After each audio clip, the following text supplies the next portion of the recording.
It's National Shortbread Day today, and it only felt right that I got back in the kitchen and showed you guys at home how to make a lovely traditional Scottish shortbread. With Scottish parents, I've been brought up on this stuff. So let's get started with the recipe. The thing about this is it's so easy. It only requires 3, maybe 4 ingredients. Flour, sugar, butter, and a pinch of salt. That's it. So we're gonna go in first with our caster sugar. That's gonna go straight in. Then I'm gonna add some butter. I wanna make sure the butter's nice and soft because what we're gonna do is we're gonna cream it. So we want it to get nice and light and airy rather than short and flaky if we were using it for a pastry. So you can do this by hand and get a little bit of an arm workout, which sometimes we all enjoy. Or you can be a little bit lazy like me and just go straight in with the electric mixer. The aim of the game is to keep it in the bowl and don't get it everywhere, but not to worry, it can just drop back in. Then he goes on the floor. It's a great little snack for the dog.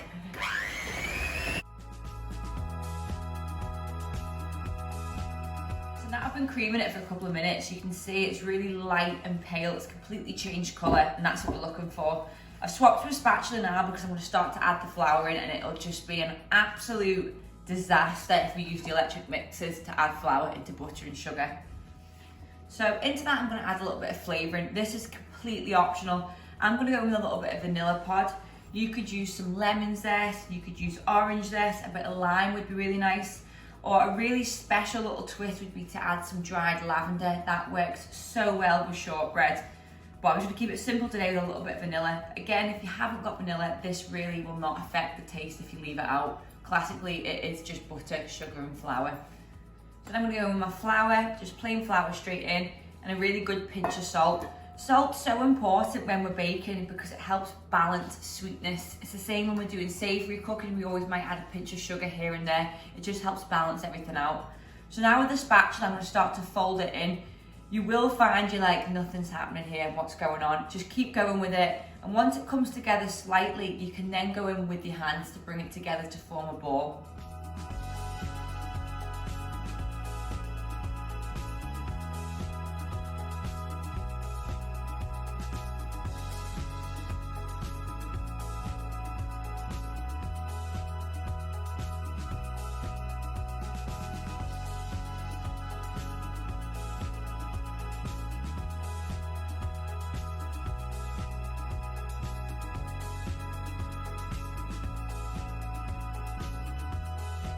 The dough's come together, it's formed a lovely smooth ball. So what we're going to do now is we're going to put our oven on to preheat at 180 degrees and we're going to grease our tin. So I'm just going to use the old wrapper from the butter, which is always the best trick for greasing anything, and just rub that around so everything is coated in a nice thin layer of butter.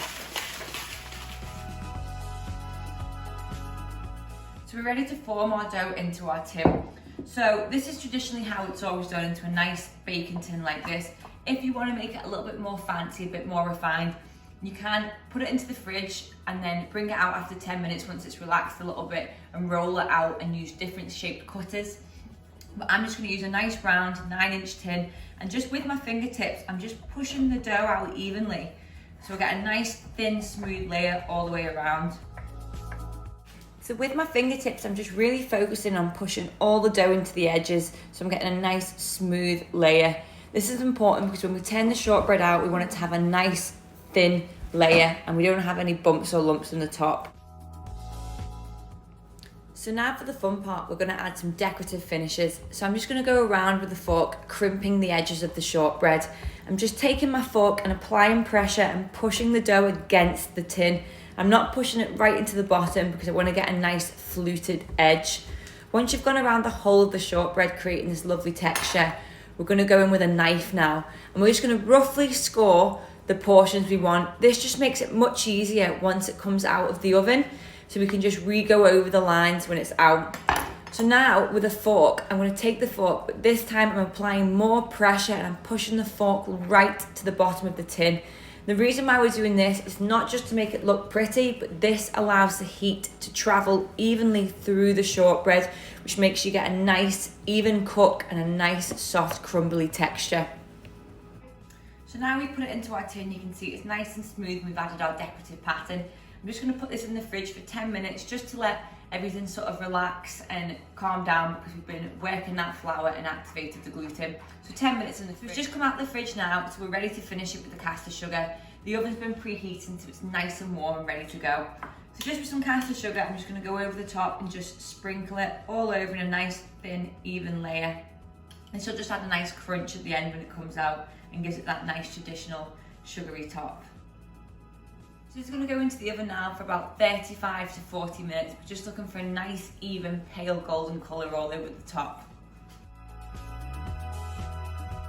So I've taken mine out the oven at 30 minutes because I've achieved a nice, even golden colour.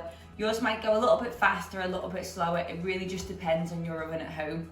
So now it's come out of the oven, what I'm going to do is, while it's still warm, I'm just going to take my knife and I'm going to go over those lines that I created before to portion it while it's warm. This just makes it easier and stops it from crumbling.